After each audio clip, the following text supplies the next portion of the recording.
those of us who were born when social media came about, our greatest worry about how to use social media was how we were going to fill up our 16 pictures on Facebook. Hi, Morgan. Hey, Katie. Okay. Bring Katie on camera. Yes.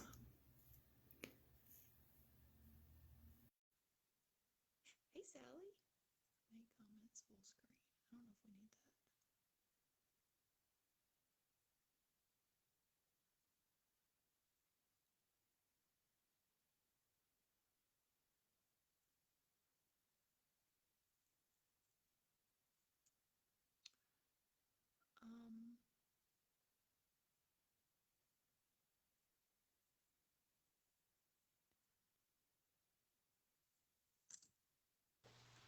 There we go. Okay, let me rearrange my iPad.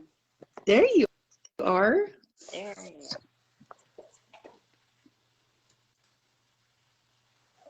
Is that better? Yeah.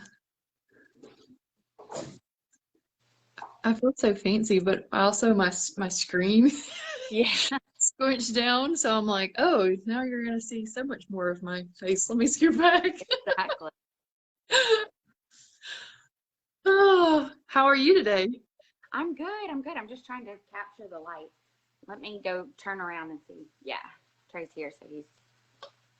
There we go. That's better. I'm at Yeah. home. It's Tuesdays and Thursdays are my at-home days, so I'm here and kind of getting things done from home instead of from the office. So. Yeah. Those days can be blessings, or sometimes they can just be more chaotic. Exactly, exactly. Sometimes it's hard not to get in the habit of letting them be like laundry days or cleanup or whatever and make them truly work days. So that's the Yes. start. Yes. All of this telework has just upset everything I knew about work. Because I Yeah. spend less time, getting to talk to coworkers, but more Mm-hmm. time in the laundry room. Exactly. It's tough. Yeah. So thank you for coming and welcome to Money and Merlot. Absolutely. I'm thrilled to be here. Yeah. Well, can you tell us a little bit about yourself? Sure. So my name is Katie Crawford. I've been in Huntsville since early 2014 and got here to be a paralegal at a law firm, personal injury law firm. And then after a couple of years, I just was a little bit burnt out and decided to get a real estate license. After my husband and I bought our first house, um, and I was obsessed with our realtor. I loved her so much and I wanted to be her and everything about it. And so I basically just attached myself to her. I got my license in 2016 and I have been full time in real estate since. So I love it.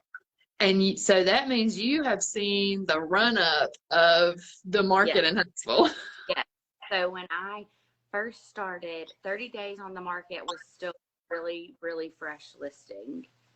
And now that is beyond stale. So it's been kind of all over the place. It was definitely a buyer's market when I started, and now we are clearly in a seller's market. Mm-hmm. Just wild, wild, wild, wild. Yes. It's So, so we had some questions, and I tried to jot down the notes to remind myself of how they were written because I knew I might not be able to go back and look at them. So um, there was a question about when you're getting ready to sell your house, how do you determine the best value and should you get an appraisal? So can you walk us through how that should work? so I think the best advice that I've ever gotten is that a home is only worth what someone is willing to pay for it. So an appraisal is great. However, unless you have a buyer who is actually knocking on your door to pay that much, then your appraisal is really only telling you what sold data in the last 6 months is giving you. So, and sold data is important. Now, let me go ahead and say that when you're looking at other things that are active on the market, like, oh, there's a house for sale that's this much cheaper. Again, unless you're willing to pay that much, that's what it's worth. But also, when looking back and making actual comparable data, we do, we're looking at sold information, because unless it's actually been paid for, then it's not worth anything really.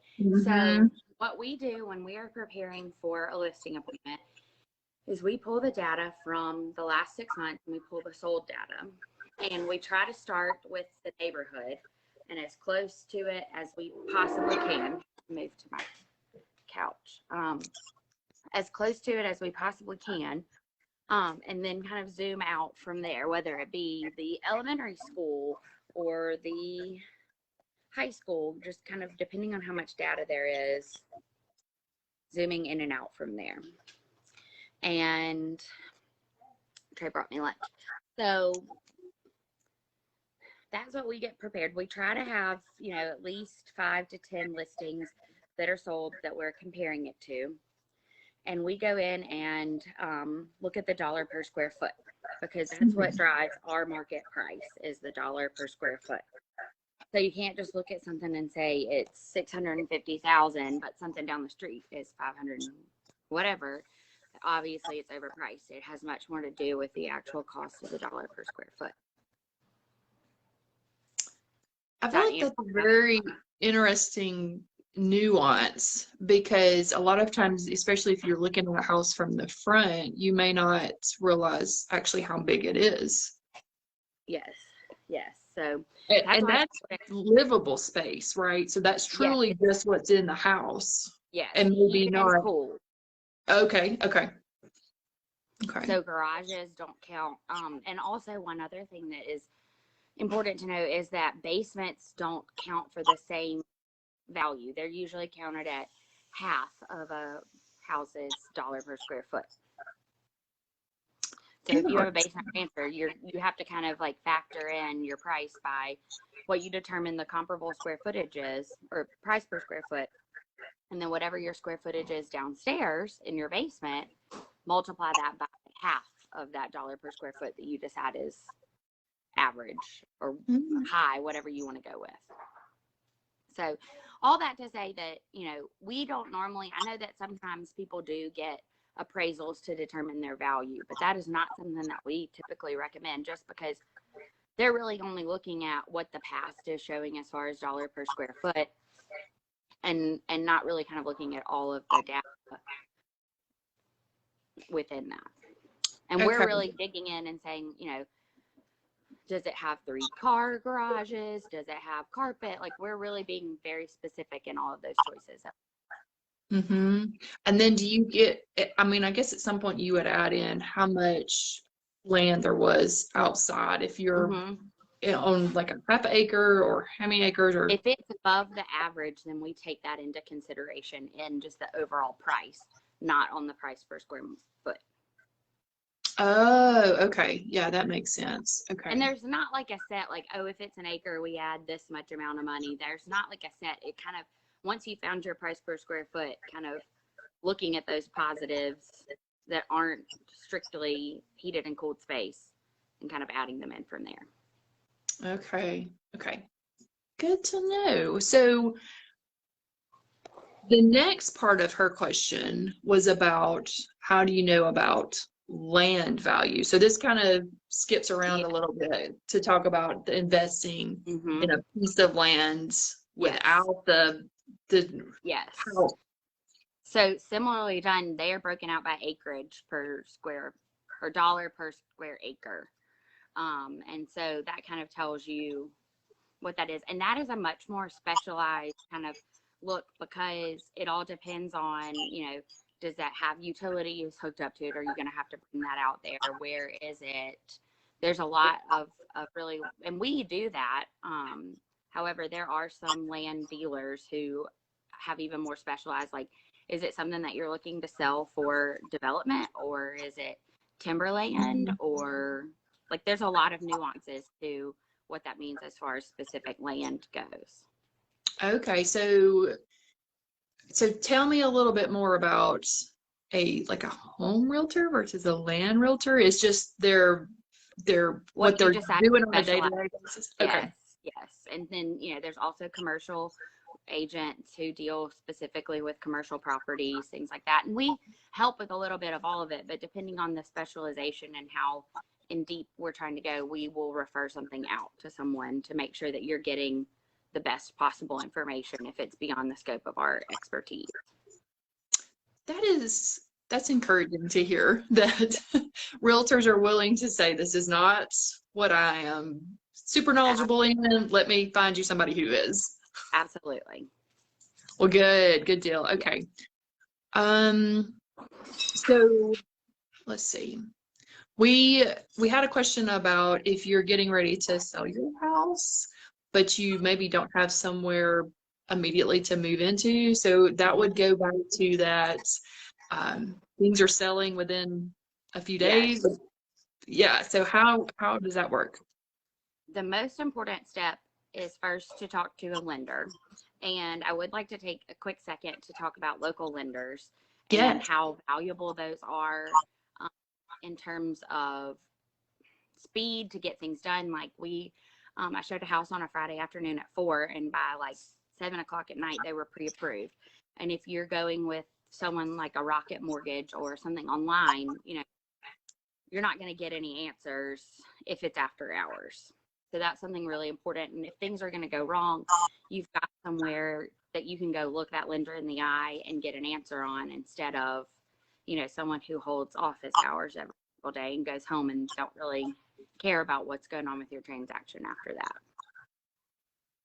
So all that to say, there's that. The first thing to do would be to talk to your lender about whether or not you can afford to buy before you sell your house, because that is the most compared to mortgages, that is the most powerful position that you can be in. Because right now in the seller's market that we're in, sellers have the opportunity to really pick and choose from any offer that they receive and, cater to themselves as easily as possible. And they're not going to be inclined to, can I have another water drink? They're not going to be inclined to choose an offer that someone has to sell before they buy, because then you're waiting on them and your risk of that deal falling through is greater. So I feel like that's one of those things that I probably knew in the back of my head, but then again, the way you just said it kind of blew my mind. Okay. So before you can sell, you have to know that you can buy. Correct. Because they're going to look at your debt to income ratio. And like if you have a VA loan, that there's only a certain amount that the VA is going to allow you to lend against that VA loan. And it's high, but if you've got a mortgage property for $600,000, then you've only got $300,000 and $400,000 to borrow against after that. So they have lending limits. But so the lender's going to look at all of that. If you're going to be able to make 2 mortgage payments at one time, to decide if you are capable of buying before you sell. Very interesting. On a similar note, my husband and I were looking at a house as like an investment property. This was probably 5 years ago. So it was definitely a different environment. Plus we were literally in a different environment because we didn't live in Huntsville. But the same weekend that we went or the same week that we were trying to find a lender to put in an offer on this house, we decided to buy a car. Yes. And our realtor, who happened to be family, she was like, if this had been anybody else, y'all would have been in trouble. Yeah. But the house we were looking at, like the way that it all played out with the debt to income ratio, it wasn't an issue. But she was like, you really, like, that's not something you're supposed to do. That makes me sweat a little bit. We call those the 10 commandments of lending. And basically, like, don't go buy a car, don't go buy a boat, don't change your job, don't. The one that gets a lot of people is that they go and buy furniture, and the furniture people say, oh, it's the same as cash. You don't owe any interest. And so they feel like, oh, yeah, that's cool. But it's the debt to income ratio and the credit pull that that you get in trouble for. So when Trey and I bought our first house, we didn't think another thing about it, and he switched jobs. And when they called to verify his employment, he wasn't at the previous place like 5 days before closing. We almost got in a lot of trouble. I can imagine. Oh my Yeah. goodness. Yeah. Yes. Lending is really an important, crucial part of this entire process. Yes. So when you first are meeting with clients, do you lay out these 10 commandments Oh, of yes. lending? Oh, Yeah. yes. Very Yeah. clearly. And I believe that the lenders do as well. Like, please don't do this. But, Okay. And then also on sell, so you've got to know if you can buy before you can sell. yeah. But then if you are not necessarily selling, but ready to buy, how would it work if you wanted to keep your current home as a rental? So similar thing, you just need to know that you can qualify from a lending perspective. And I will add, if you're looking to do it with the purpose of rentals, the down payment requirements are going to be higher than if you were looking to buy before you sell. Most of the time for a second property like that, they're going to want or require you to have 20% down on a property instead of, a lot of times with a buy before you sell thing, that's just a bridge loan or paying as little as you can and then putting that equity into it later. But you definitely, they're going to want 20% when you are doing a rental property. Even if your rental property is the first home, you've got to put up 20% for the second home. So if that's a great question. I don't think so. If you're looking to purchase, leave that house as your rental and purchase a new one, then no, that does not apply. Okay. Okay. It just depends on what your debt to income ratio is and qualifications for the next property. But the rules are always going to be a little bit stricter for people who are buying with the intent of renting or making money.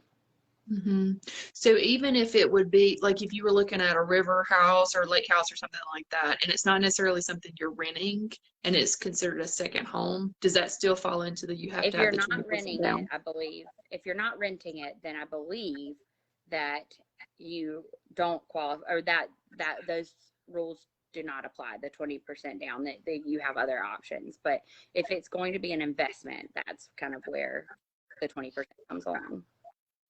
Yeah, and that makes sense. Yes. You just, man, it's a wild ride as soon as you decide to start investing Yes. in real estate. Do you see a lot of that where people are buying for investment? Okay.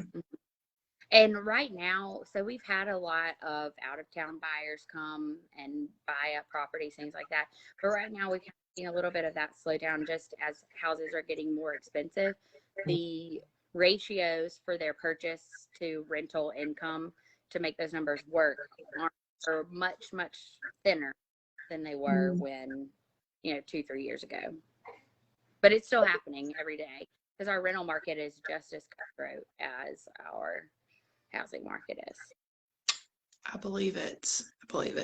So that's something that's on my radar, but I am not sure if I'm mentally ready, because then you have to either do it yourself or you get a property manager. So is there a calculation or a piece of advice on when or how to get a property manager? So we actually have one in the office where I work. They have their own kind of entity, and I believe that they get a 10% cut of every monthly rental, but they also they make all of the repairs. They vet all of the clients coming in. They keep all the rent and pay you out. And so I think it's not necessarily that there's a threshold of like that you have this many properties, so it's time to get a property manager. It's really like, how much is it worth to you to not have to do that? Yes. Yeah. Because when you consider what all they would be doing, 10% doesn't sound bad at all. No, it does not, especially if you're not going to be in the town where Yeah. you're, because there are a lot of out of town folks who just buy something up, and we don't want absentee landlords, things like that. And it's a good way to kind of keep landlords in check as well. Mm-hmm. So we've got a question from Jessica. She says, if you already have a few rental properties, how or when is a good time to start looking again? And then how are mortgages done for investment properties? So I guess how or when depends on your financial situation. That if you are in the position where you can pay another 20% down, then that's a good place to start. I have seen, I listened to a great real estate podcast, but it's geared more towards agents. But if anybody wants to check it out, it's called Hustle Humbly. And one girl is really into investment properties. And so she saved up and bought her first investment property. And any rent money that she would get in, she would put directly into that bank account and make repairs, things like that. And then as it grew and she got the 20% for her next one, that's where she put that rental money.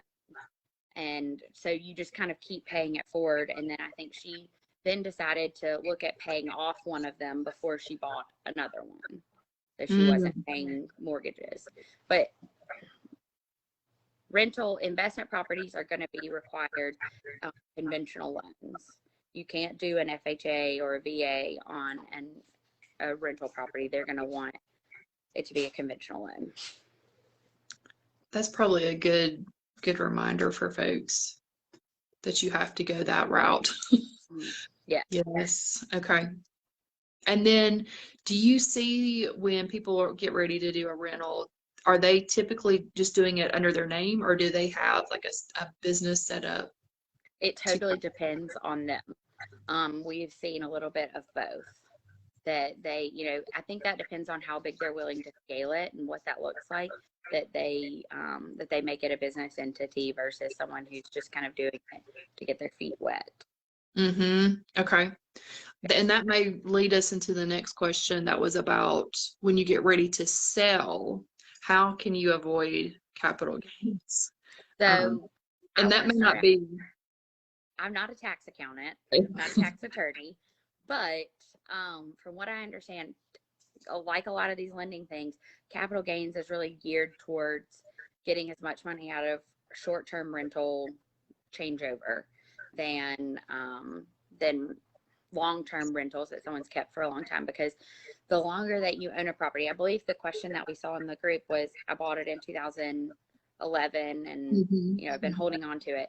The longer that you own a property, the bracket for percentage of capital gains goes down. So that is one part of it. Let me look. I took some notes on that. Let me look at my phone to see. Hold on. I'm gonna glance over. I feel like that was the majority of our questions we had in the group. And then I'm always just curious on how the best way to maximize. Yes. So capital improvements are write-offs within that. So if you did kitchen work, if you do repair work, if you replace an HVAC, that money that you spent counts against what your capital gains tax would be.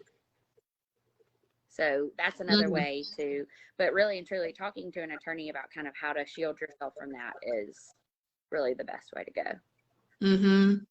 We had a property and we sold it. I didn't think through this already, so I'm going to be a little fuzzy on details, but I do recall when she had us list out, our tax accountant had us list out everything that we had done to the property. She was like, yes, just because you made it super cute though doesn't mean that you can include that in the write-off. Like it had to be very specifically an enhancement to the house. Yes. Absolutely. So that's why we call it a capital improvement, because it's much more like improving upon the actual structure, not just painting walls, things like that. Yes. I was like, you mean my accent wall doesn't count? Exactly.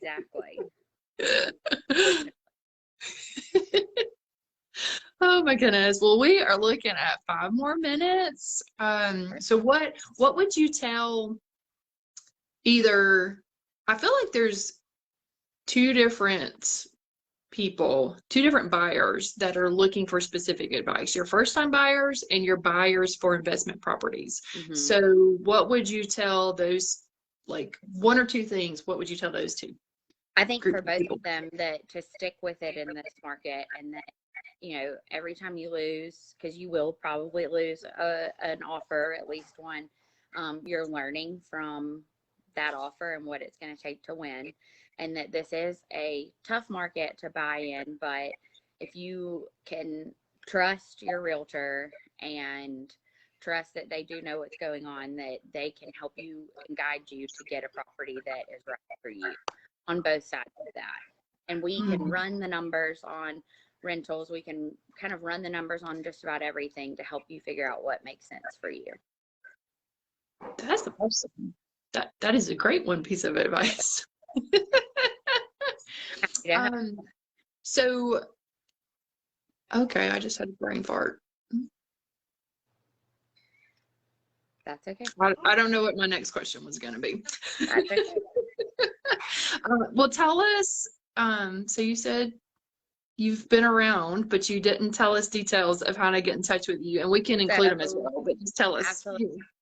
So I'm on a team, which that's kind of to toot our own horns. We are a team of 5 active agents. We're called the Key Finders Group. And so when you hire us, you're hiring a 5-for-1 special. And so if I'm out of town, or I have a 4-month-old, if I'm at, and we've got 4 other people who can show up and show you a property, run numbers for you. Same goes with listings. You know, we're really kind of a concierge level of service.